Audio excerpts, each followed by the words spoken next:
Mes très chers compatriotes, comme j'ai eu à vous le dire le 23 octobre dernier, nous n'avons pas le droit de prendre en otage le devenir de notre nation à cause de querelles politiciennes et de repositionnement.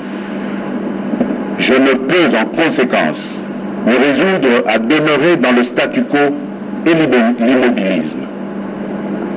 Le temps n'est plus propice aux atermoiements, ni aux discussions stériles, ni encore moins aux intérêts partisans.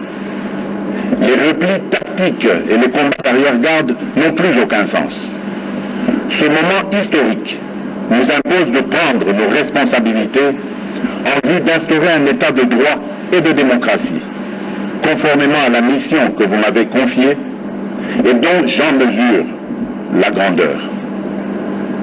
C'est pourquoi j'ai décidé de faire porter le grand projet de refondation du pays par l'ensemble des forces vives, politiques et sociales que compte notre pays au sein d'une union sacrée de la nation.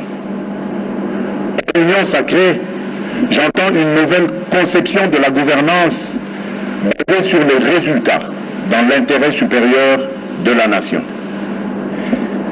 Il s'agit d'adhérer aux principes, valeurs et cadres programmatiques dont je viens de fixer ici les grandes lignes.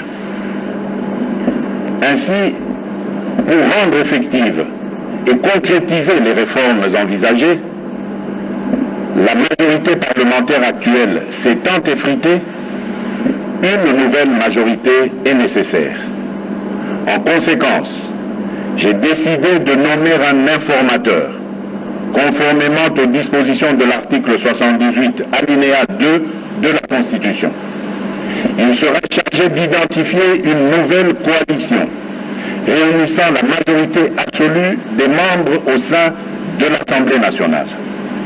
C'est avec cette nouvelle coalition que le gouvernement qui sera mis en place au plus vite conduira son action durant le reste du quinquennat suivant la vision, dans le but de répondre aux aspirations du peuple.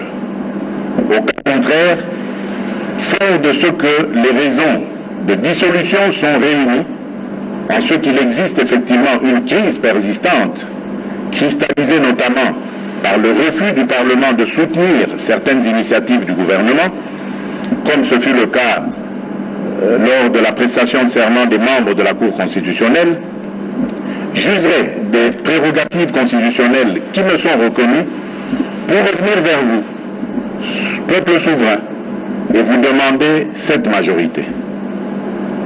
Mes très chers compatriotes, forces vives de la nation, députés nationaux et sénateurs, le moment est ainsi venu de réunir toutes les bonnes volontés, quelles que soient leurs origines politiques, philosophiques ou ethniques, pour donner un nouvel élan à notre destin national dans l'union sacrée de la nation, et que le Congo, notre cher et beau pays, dont le peuple est le bouclier et la force de dissuasion, cesse d'être un problème pour nous-mêmes et pour le monde. Wandugu wapenzi, musimame kazi ya nchi inaanza. Bampangi ya Luzolo, Beno Telama, Kisame Banda, Bana betu batu igwe, Jukari, Mujimu Apanyi, Bandeko Bakulingo Banamboka, Bino Banso Boteleme, Mosala et Bandi. Que Dieu bénisse la République démocratique du Congo. Je vous remercie.